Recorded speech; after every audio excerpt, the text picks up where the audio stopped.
सुबह सुबह रवि अपने घर में चिल्लाने लगता है। माँ, अरे ओ माँ, मेरा मोबाइल कहाँ है? इस घर में मेरा जीना ही हराम हो गया है। मैं कल ही शहर जाऊंगा। अब इस घर में रहने का मेरा कोई फायदा नहीं है। अरे क्यों चिल्ला रहा है? मुझे तो तेरा मोबाइल चलाना भी नहीं आता। गौरी से जाकर पूछ ले, उसी ने लिया होगा। माँ, तुमने गौरी को सिर पर चढ़ा रखा है। उसकी हिम्मत कैसे हुई मेरा मोबाइल छूने की? आखिर वो तेरी बहन है, कभी तो उसका ख्याल रखा कर। बहन है तो क्या मेरा सब कुछ रख लेगी? तेरे पिताजी बागीचे से आम तोड़ने गए हैं, वो भी अब बूढ़े हो गए हैं। जाकर उनका हाथ बटाया कर। आम की बोरियां वो अकेले ही उठाते हैं, तुझे शर्म नहीं आती है? दिन भर मोबाइल चलाता रहता है। माँ की बात सुनकर रवि तुरंत जंगल वाले बागीचे में चला जाता है। वहाँ उसके पिताजी आम तोड़कर बोरियों में भर रहे थे। पिताजी, आज मैं आपकी मदद करने के लिए आया हूँ। आज से मैं रोज आम की बोरियां उठाकर बाजार तक ले जाया करूँगा। आपको ज्यादा मेहनत करनी नहीं पड़ेगी।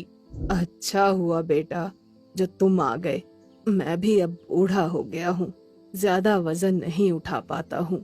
इसके बाद दोनों बाप बेटे बागीचे से आम तोड़ने लगते हैं। ये देखिए पिताजी, इस पेड़ के आम कितने बड़े बड़े हैं। हाँ बेटा, ये पेड़ बहुत पुराना पेड़ है। मेरे पिताजी कहा करते थे कि ये पेड़ कोई जादुई पेड़ है। इसके आम सबसे बड़े और मीठे होते हैं। बाजार में सबसे महंगे बिकते हैं। उस पेड़ की कहानी सुनकर रवि को बहुत आश्चर्य होता है और वो अपने पिताजी से कहता है, पिताजी, मैं कल शहर जाकर एक नई दवा लाऊंगा, जिससे इस पेड़ के आम और बड़े हो जाएंगे और हमें ज्यादा फायदा होगा। अगले ही दिन रवि शहर जाकर एक केमिकल वाली दवा लाता है और बागीचे में उस आम के पेड़ के पास पहुंच जाता है। रवि जैसे ही उस दवा को डालने वाला होता है, तभी पेड़ से आवाज आती है, रुक जाओ बेटा, ये केमिकल वाली दवा मत डालो, मेरे सारे फल प्रदूषित हो जाएंगे। पेड़ की आवाज सुनकर रवि घबरा जाता है और अपने चारों तरफ देखने लगता है। कौन हो तुम? सामने आकर बात करो। मैं किसी से डरो मत बेटा, मैं हूँ जादुई आम का पेड़। के पेड़ को देखकर रवि हक्का बक्का रह जाता है। पेड़ की एक नाक, दो आंखें और बोलने वाला मुंह भी था और वो पेड़ बातें भी कर रहा था। तुम तो एक पेड़ हो, फिर तुम बोल कैसे सकते हो? मैं एक जादुई आम का पेड़ हूँ, इसलिए मैं सब कुछ कर सकता हूँ। तुम्हारे बाप दादाओं ने मेरी सदियों से सेवा की है। तुम ये केमिकल वाली दवा डालकर मुझे प्रदूषित मत करो।